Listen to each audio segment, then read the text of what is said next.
I'm Renu and I teach in a university, Which university? Christ University. What inspired you to read so many books? I think I was an avid reader as I was growing up because I grew up at a particular place where there was no electricity. So obviously you had no access to television when you came home. My parents had this particular habit of getting us a whole lot of books to bring home to during our vacations. And then we had to read this choice, right? Read these books and exchange with each other. So that's how I grew up. So I guess that's what got me into reading. And which is your favorite book?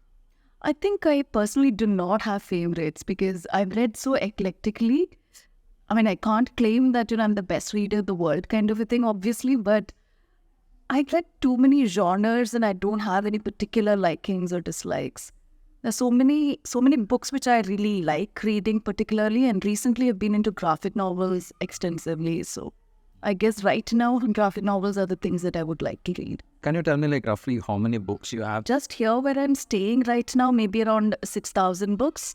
And if I count all the books that I have at home, maybe close to 7.5 to 8. Why do you think the current generation, why there is no much interest in reading books? Is there any particular reason?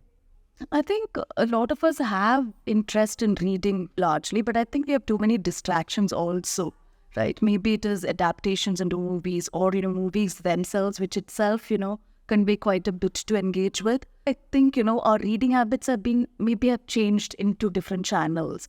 But in a different way, we're still acquiring knowledge. We are still sort of, doing what we would have done if we were reading. Yeah, I might have judgments about, what is the better way of living kind of a thing. But I think everything has its own merit. Why would you say it is important for them to pick it up in the first place? Or how should one go about it? I think why they should take it up is largely the very simple reason it would sort of, enable them to understand the world a lot better. Right? Maybe it might enable them to be a little less judgmental about things, because one thing I noticed recently is that, people are quick to make judgments about something. So it might maybe enable them to sort of, think a little slower about certain things, maybe, not immediately jump to a certain conclusion about, this is how it should be kind of a thing. So you give them perspectives so that they can think through something.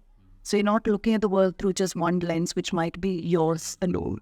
What kind of books would you recommend them to pick up? If you're talking about an adult reader, it depends whether you're interested in fiction or non-fiction. If you're really interested in non-fiction and you're a beginner reader, I would suggest graphic narratives, because these days you have a lot of graphic narratives which talk about, which engage with history, which engage with, let's say, social issues right now in the world. So you have narratives like Shaheen Bagh by Ita Mehrotra, which is a very short graphic novel on the Shaheen Bagh incident, right before pre-pandemic. You have war narratives which are graphic in nature, right? You have Holocaust narratives which are graphic in nature. One of the earliest ones you could think about is Moss Art Spiegelman's. There's quite a bit. In fact, recently you have another interesting graphic narrative that's come up on the Syrian crisis, right? And about the future, it is called. It's by Riyad Sattouf. And he's also a brilliant graphic narrator. A lot of these narratives which come from different parts of the world, right, which is in graphic form, maybe that could be a starting point if they're interested in visuals and narratives together. But in terms of provoking your interest in reading, I think maybe the urge should come from within you. It could be different engagements, right? For me, after a certain point, it was not just about entertainment. It was about, knowing. Right, so I would read anything from philosophy to theory to history to non-fiction. But interestingly, if you really look at the collection that I have very little fiction. I have a lot more non-fiction than fiction. How has all this reading helped you in your professional career? Very immediately, it's sort of, it's about the kind of knowledge that you have and the amount of engagements that you can have in class through discussions, even if you don't bring in enough. Even if I don't have to quote from things, at least perspectives are there in one sense. But in most times, right, it's not always evident, right? I mean, okay, this is there, but it's there working subconsciously within you, the kind of reading that you've done.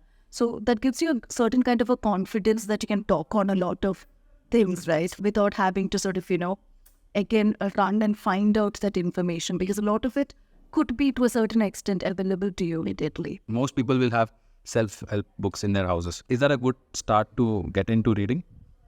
Self-help books. I mean, I must be the wrong person for you to ask this question because I'm not into self-help books at all. I do have one self-help book, which is Mary Kondo's The Art of Living. It's about decluttering and all of that, but it's still in the graphic narrative form. It's not Art of Living, right? I forget what it was called though. That's the only self-help book I have because I really thought, okay, fine, let's look at this because decluttering is one thing, I look at the amount of books I have, right? But I don't agree with her though, right? Because according to her, one of those aspects of decluttering is that, if you've not used it in 5 months or 2 months, right, then you don't need it. But these books are something I've not touched in maybe 2 years even for that matter. Because you read it, you keep it there. And she also has that same kind of an approach to books also. So somewhere it doesn't sort of, sit very well with me, that kind of decluttering. So my house is cluttered with books and, I sort of think it's fine. I don't think it is cluttered at all. It is like very neatly organized. If you have anything more to share for beginner readers, or if you have any inspiration to share, do you have any words? I think, one of those things I've realized over a period of time is that, the most important thing for us to do is that, not to have role models at all. And it's easier, if you just have books to guide you in certain ways because it gives you perspectives, like I said. Because, at least they don't have feet of clay. They don't fall off pedestals, right? It sort of retains things. So maybe that could be a motivation for people who would really like to come into themselves. That because you always keep looking at others and looking up to others, and you're always trying to reach somewhere, and it's not always possible. And you forget, who you are. So maybe that might possibly help with books. Books don't prompt you to become something other than what you are. At least that's the way I look at it. That's again a perspective. It could be about, let's say, finding your own perspectives or attempting to sort of, get a perspective out of the plenty of perspectives that they throw at you. Amazing. Thank you for this beautiful interview. Thank you so much.